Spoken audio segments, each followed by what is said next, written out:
Fala, meu povo, segunda-feira, muita informação e muita coisa pra gente trazer ainda no vídeo de hoje sobre o assunto Bavi. O Emerson Ricardo, juiz daquela partida, relatou ter sofrido agressão e xingamento após o final do jogo na súmula. Vamos comentar sobre isso também, além, claro, de falar ainda mais sobre as escolhas do Ceni, análise do jogo. Vamos comentar também a semana do Bahia, que quarta-feira já tem o Náutico pela Copa do Nordeste, em jogo extremamente decisivo, além, claro, do Mercadão da Bola também. A gente teve uma atualização, no caso do Emanuel Martínez, e um novo jogador surgindo no radar do tricolor, Carlos de Penha, do Internacional. Vou explicar toda a situação do jogador e do Emanuel Martínez também no vídeo de hoje. Já conto muito com teu like nesse vídeo para ajudar o canal e consequentemente o nome do Esporte Clube Bahia, e que você se inscreva também. Estamos tentando chegar a 3.000 inscritos e faltam menos de 400 pessoas para isso, então se você puder dar essa força pra gente, deixando o like e se inscrevendo no canal, eu ficaria muito grato, tá, meu povo? Bom, vamos começar o vídeo falando sobre o Clássico Bavi. Como eu comecei com vocês, no início do vídeo, o Emerson Ricardo, o juiz daquela partida, relatou na súmula ter sofrido agressão e xingamento por parte dos jogadores do Bahia.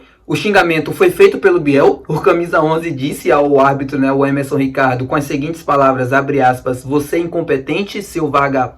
Você estava comemorando o título do Vitória." Se eu não me engano, acho que todo mundo chegou a ver esse vídeo, essa imagem do juiz apitando o final do jogo e com o braço gesticulando como se estivesse comemorando algo. Bom, fica a interpretação de vocês do que eles estavam comemorando, até porque eu não posso afirmar o que era. Mas, enfim, era muito bem claro o que é que ele estava fazendo. Não sei qual era a intenção dele em fazer aquilo, mas ele comemorou com o braço alguma coisa e o Biel, obviamente, falou isso para ele. Sobre a agressão, foi do caso do goleiro Adriel. O Adriel, sim, chegou a ser expulso. O Adriel aplaudiu de forma irônica, a arbitragem. O Luanderson, que era um dos assistentes, daquela partida. E as palmas irônicas do Adriel acabaram atingindo o Luanderson e ele acabou sendo expulso por conta disso.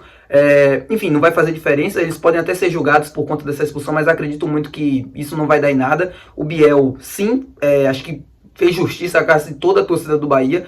Sobre o árbitro do jogo, eu não acho que ele foi extremamente decisivo para o título do Vitória, o Emerson Ricardo. Eu acho que a expulsão ela é questionável e para mim era lance, não era lance na verdade de VAR. Eu entendo a falta, de muitas pessoas aqui no comentário, mas a falta foi justa e tal. Eu entendo que era um lance interpretativo e aí cada um vai ter sua opinião, não tem como correr. Mas o árbitro estava muito bem posicionado, estava de frente para o lance e ele não viu falta no lance, não viu necessidade do cartão vermelho, obviamente.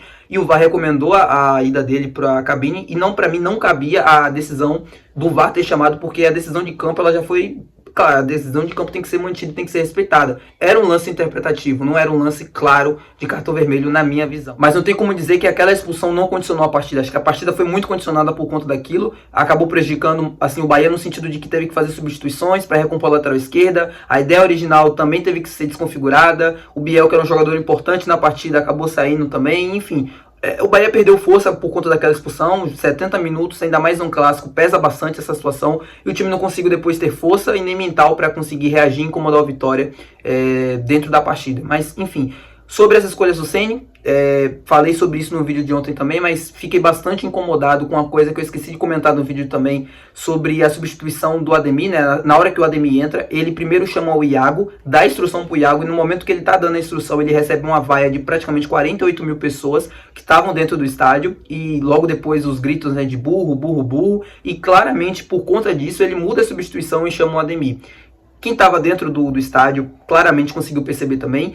Os repórteres que estavam, por exemplo, o repórter da TVE também falou na transmissão sobre isso. Busquei ver também as imagens no momento da substituição. Todo mundo que estava observando naquele momento percebeu claramente a decisão do Ceni mudar por conta das vaias e por ser xingado. Ele falou na coletiva que não foi nada daquilo, mas enfim, ficou muito claro que realmente foi isso. Isso me incomodou porque, cara, um treinador que ganha o que ele ganha, e aqui ele ganha pelos méritos dele, não quero questionar isso.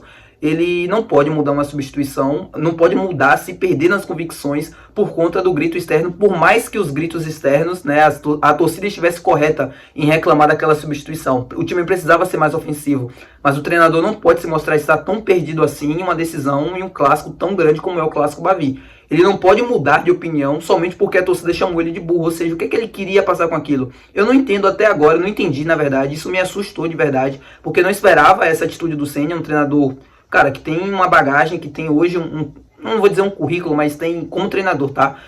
Um patamar muito alto para estar tomando esse tipo de decisão, que parece para mim ser muito amadora. Mas, enfim, fica esse questionamento, espero que isso não aconteça mais. Me demonstrou ele estar um pouco perdido por fazer isso. Não esperava mesmo. Fiquei assustado vendo as imagens, depois ele na coletiva mentindo. Enfim, fica com as palavras dele, acredita quem quiser, mas pra mim foi muito claro que a decisão dele em ter tirado, assim, em ter trocado a substituição foi por conta da torcida. Bom, sobre a agenda do Bahia. O Bahia já se reapresentou nessa segunda-feira, treino à tarde, visando a preparação para o jogo contra o Náutico na quarta-feira pela Copa do Nordeste. Jogo extremamente decisivo, que já vale vaga nas semifinais, é jogo único, não tem volta. O Bahia decide na Fonte Nova às 9h30 da noite.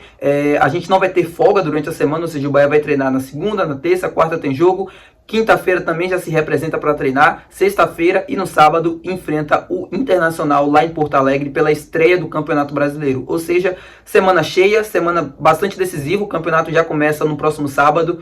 E a gente viu quanto pontos fizeram diferenças no campeonato passado, no brasileiro passado. Então é entrar com foco máximo e atenção desde a primeira rodada para que a gente não venha a sofrer com rebaixamento ou coisa do tipo, para que a gente não perca pontos bestas, ainda mais em confrontos difíceis como vai ser o próximo sábado. O Internacional, por mais que tenha sido eliminado, né, no Campeonato Gaúcho nas semifinais, é um time bastante arrumado, é um time que tem bastante qualidade e que, enfim, vai ser um dos protagonistas com toda a certeza do mundo desse Campeonato Brasileiro. Sobre o jogo da Copa do Nordeste, a CBF tinha divulgado agora à tarde que os jogos tinham detalhado, né, os trios de arbitragem, que a gente não teria VAR nessas partidas. Claro, decisão que tomou, assim, a torcida do Bahia, basicamente, lá nos comentários do Meu Bahia, reclamando bastante, com toda a razão do mundo. Um jogo extremamente importante, decisivo, jogo único, fase já de mata-mata, e a gente não teria VAR nessas partidas, em todos os jogos da Copa do Nordeste, perdão, das quartas de final. Mas a CBF agora há pouco voltou atrás dessa decisão e sim, teremos VAR, decisão acertada para mim, não cabia você, em um jogo tão importante, tão decisivo, não ter arbitragem de vídeo. Assim, pode comprometer uma temporada inteira no caso do Bahia, espero que a gente não venha sofrer com isso, mas era ridículo a CBF não ter colocado VAR. Que bom que voltou atrás e agora a gente vai ter VAR em todos os jogos dessas quartas de final da Copa do Nordeste, tá, meu povo? Bom, sobre Emanuel Martínez e Carlos de Penha, eu vi nos comentários duas pessoas reclamando da minha pessoa aqui do nosso trabalho a respeito das informações que a gente vem trazendo do Emanuel Martínez. Eu também vou explicar para que fique bem claro para todo mundo entender. Quando eu trago as informações aqui a respeito de qualquer jogador, eu deixo muito bem claro qual é a situação. E no caso do Emanuel Martínez não foi diferente. Em nenhum momento eu disse que o Emanuel Martínez tinha assinado com o Bahia e era novo reforço. O que eu vinha falando aqui há bastante tempo era de que o Bahia tinha interesse na contratação do jogador, que esperava a contratação dele sim, e que estava bastante encaminhado, que estava encaminhado sim a contratação dele. Mas não havia nada assinado, ou seja, o Emanuel Martínez ainda não era jogador do Bahia. A contratação do Carlos de Penha, e aí às 3 horas da manhã o GE e a Gabriele Gomes, minha querida amiga do Globo Esporte, também avisou, o Globo Esporte, divulgou o interesse do Bahia, praticamente conversas adiantadíssimas, pela contratação do Carlos de Penha, meia do Internacional, uruguaio, se eu não me engano de 32 anos, ele está afastado, né? Ele não faz parte dos planos do Internacional para a temporada, está treinando separado e busca a rescisão contratual para poder assinar com qualquer clube, esse clube seria o Bahia. A situação do Carlos de Penha, claro, impacta diretamente na situação do Emanuel Martínez. O Emanuel Martínez, hoje o Vender Casagrande, repórter do SBT, divulgou a informação de que ele estaria fechado com o Fortaleza e de fato essa informação procede. O que aconteceu? O Fortaleza, que já tinha feito proposta pelo jogador e eu já tinha trazido aqui no canal o interesse dele, tinha falado sobre a concorrência de Vasco e Fortaleza. O Fortaleza fez uma proposta pelo jogador por empréstimo que foi recusado pelo América Mineiro e dessa vez o Fortaleza refez a proposta, agora sim com opção de compra, inclusive com um contrato mais longo até 2027. E o Bahia não quis cobrir as condições que o Fortaleza ofereceu pela contratação do jogador e acabou levando, o Fortaleza acabou levando o jogador. Ou seja,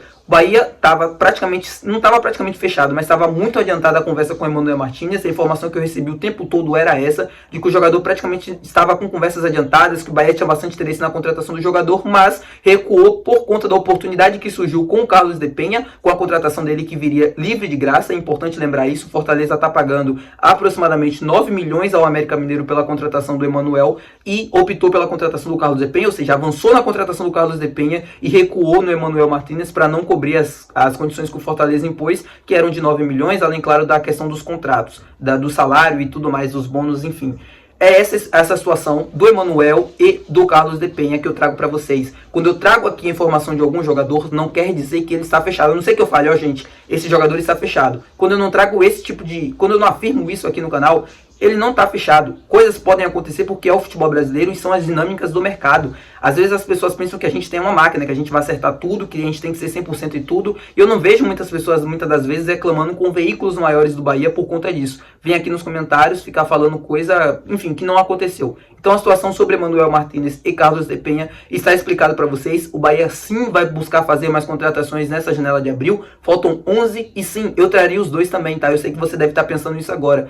A contratação do Carlos de Penha e do Emanuel Martínez nos ajudaria demais. São jogadores com características diferentes. O Emanuel Martínez é um camisa 5, é um volante, se aproxima mais de um primeiro volante. E o Carlos de Penha se aproxima muito mais de um jogador mais de linha de frente, mais ofensivo. Então são jogadores com características diferentes, mas vamos ver ainda como é que o Bahia vai se portar no mercado. Espero muito a contratação de um jogador com a característica do Emanuel, que nos ajudaria demais. O Acevedo ainda vai estar se recuperando, não vai estar pronto ainda, pelo menos para o início do Campeonato Brasileiro, e seria importante a contratação de um jogador com essa característica. Vamos ver. Espero que chegue mais reforços e acredito que chegue mais reforços sim, porque a intenção do Bahia é se reforçar para preencher pelo menos algumas lacunas, e aí vale uma menção honrosa ao Cadu Santoro, que vai começar um Campeonato Brasileiro sem um lateral esquerdo de origem. Não pode, um campeonato tão importante, tão decisivo como é o Brasileiro desse ano, que tende a ser bastante disputado.